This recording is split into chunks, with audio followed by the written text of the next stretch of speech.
Hi అండి, video చేసి చాలా రోజులైంది. ఈరోజు పాతకాల పద్ధతిలో మటన్ బిర్యానీ చేశాను.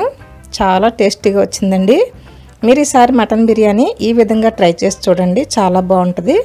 అలాగే ఈ వీడియో ఒక లైక్ ఇచ్చేయండి, సబ్స్క్రైబ్ చేసుకోండి. మరి వీడియోలోకి వెళ్ళిపోదామా? ఇది అరకిలోకి ఎక్కువ ఉందండి మటను. ఇది శుభ్రంగా క్లీన్ చేసి కడిగి పెట్టాను. ఈ విధంగా ముందుగా కడిగి పెట్టుకోవాలి. ఇప్పుడు దీనిలో మసాలాలు కలుపుకుందాం. దీనిలో ఫుల్గా 1 స్పూను అల్లం వెల్లుల్లి పేస్ట్ వేసుకోవాలి, 1/2 స్పూను పసుపు, 2 స్పూన్ల వరకు కారం వేసుకోవాలండి. అలాగే 1/2 స్పూన్ ధనియాల పొడి, 1/2 స్పూను జీలకర్ర పొడి, 2 స్పూన్లు మసాలా పౌడర్ అండి, చిన్న స్పూన్ ఇది.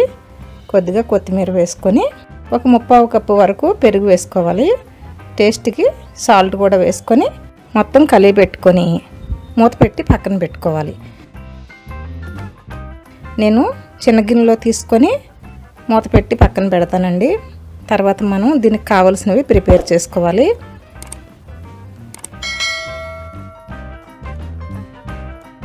ఇది మనం కలిపి పెట్టినటువంటి మటను. దీనికి 1 కప్పు కడిగిన పుదీనా, 1 కప్పు కట్ చేసిన ఉల్లిపాయ ముక్కలు, 1 కప్పు కట్ చేసిన టమాటా ముక్కలు, 1/2 కప్పు కొత్తిమీర. ఇప్పుడు కుక్కర్ గిన్నె పొయ్యి మీద పెట్టుకొని 2 టేబుల్ స్పూన్ల వరకు ఆయిల్ వేసుకొని, ఆయిల్ హీట్ అయిన తర్వాత మసాలాలు వేసుకోవాలి. 2 యాలకులు, 3 లవంగ మొగ్గలు, 2 ఇంచులు దాల్చిన చెక్క, 2 బిర్యానీ ఆకులు వేసుకొని కాస్త వేగనివ్వాలి. ఇలా కాస్త వేయించిన తర్వాత ఉల్లిపాయ ముక్కలు వేసుకొని వేయించుకోవాలి. ఇవన్నీ కాస్త దోరగా వేగిన తర్వాత టమాటా ముక్కలు, పుదీనా, కొత్తిమీర కూడా వేసేసుకొని మగ్గనివ్వాలండి. ఇలా వేయించుకోవాలి. ఈ విధంగా మగ్గిన తర్వాత దీనిలో మసాలాలు కలిపినటువంటి మటన్ వేసుకోవాలి. నీరు ఇంకే వరకు కూడా కలుపుకుంటూ ఉండాలి. చూడండి, నీరంతా కూడా ఇంకిపోయింది కదా. ఇలా పొడి పొడిగా అయిన తర్వాత ఒక 2 గ్లాసుల వరకు వాటర్ వేసుకోవాలి. ఇప్పుడు ఒకసారి కలిపేసుకొని కుక్కర్ మూత పెట్టుకోవాలి. ఒక 5-6 విజిల్స్ రానివ్వాలండి. ఇలా విజిల్స్ వస్తూ ఉంటుంది. ఇప్పుడు మనం రైస్ నీళ్ళల్లో వేసి నానబెడదాం. ఈ గ్లాస్తో 2 గ్లాసులు బాస్మతి రైస్ వేస్తున్నానండి. ఇవి శుభ్రంగా కడిగిన తర్వాత నీళ్లు వేసి పక్కన పెట్టుకోవాలి. ఇవి ఇలా నానుతూ ఉండగా ఉల్లిపాయ టమాటా కట్ చేసుకోవాలి. 1/2 కప్పు టమాటా ముక్కలు, 1/2 కప్పు ఉల్లిపాయ ముక్కలు, అలాగే 4 పచ్చిమిరపకాయలు నిలువుగా కట్ చేసుకోవాలి. కొత్తిమీర పుదీనా 2 కలిపి 1 కప్పు తీసుకోవాలండి. ఇలా కొత్తిమీర కట్ చేసుకోవాలి. ఇప్పుడు కళాయి పొయ్యి మీద పెట్టుకొని 4 టేబుల్ స్పూన్ల వరకు ఆయిల్ వేసుకోవాలి. ఆయిల్ హీట్ అయిన తర్వాత ఉల్లిపాయ పచ్చిమిరపకాయ ముక్కలు వేసుకోవాలి. దీనిలో షాజీరా కూడా వేసుకోవాలండి. 1/2 స్పూను షాజీరా ఇలా మరుగుతున్న ఆయిల్లో వేసుకుంటే ఊరికే వేగిపోద్దండి షాజీరా. ఇవన్నీ ఇలా దోరగా వేగిన తర్వాత టమాటా ముక్కలు వేసుకోవాలి. అలాగే కాస్త కొత్తిమీర పుదీనా కూడా వేసుకొని వేయించుకోవాలండి. ఈ విధంగా వేగిన తర్వాత ఇప్పుడు కుక్కర్ ఓపెన్ చేసుకొని మటన్ అంతా కూడా తీసుకొని ఈ వేగినటువంటి ఉల్లిపాయ ముక్కల్లో వేసుకోవాలి. ఇలా మొత్తం మటన్ అంతా కూడా వేసుకోవాలండి. ఇది ఆల్రెడీ 60% ఉడికిపోయింది మటను. ఇప్పుడు దీనిలో 1 స్పూను అల్లం వెల్లుల్లి పేస్ట్ వేసుకొని వేయించుకోవాలండి. ఇలా కాసేపు వేయించుకున్న తర్వాత మసాలాలు మళ్ళీ వేసుకోవాలి.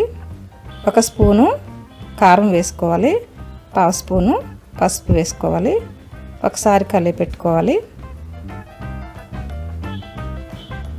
ఇప్పుడు మటన్ మసాలా వేసుకోవాలండి. 1 స్పూన్ ఫుల్గా మటన్ మసాలా వేసుకొని కలిపి పెట్టుకోవాలి. ఇలా వేగి గుమగుమలాడుతూ స్మెల్ వస్తూ ఉంటుంది. ఇప్పుడు మనం మటన్ ఉడకబెట్టినటువంటి వాటర్ ఉంది కదా, దాన్ని మనం మెజర్మెంట్లో వాడుకోవాలండి. నీళ్ళతో పాటు ఇవి కూడా కొలిసి వేసుకోవాలి.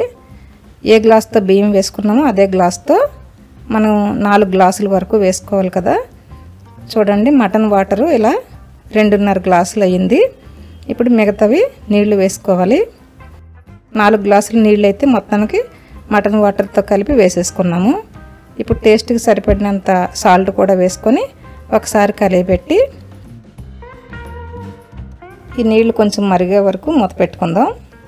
ఇలా నీళ్లు మరుగుతున్నప్పుడు రైస్ వాటర్ సపరేట్ చేసేసుకొని రైస్ వేసుకోవాలండి. ఇలా వేసుకున్న తర్వాత ఒకసారి కలిపెట్టుకొని మూత పెట్టి లో ఫ్లేమ్లో ఉడకనివ్వాలి. ఇప్పుడు చూడండి, ఈ కవర్ దీనికి సరిగ్గా సెట్ అవ్వలేదు. ఇలా సైడ్ నుంచి మెల్లగా ఆవిరిపోతుంది. కవర్ మార్చేద్దాం.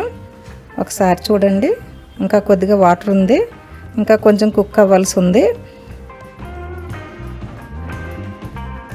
ఇప్పుడు ఈ కళాయి పక్కన పెట్టి పొయ్యి మీద ఒక జాలి పెట్టి దీని మీద మళ్ళీ కళాయి పెట్టుకోవాలి.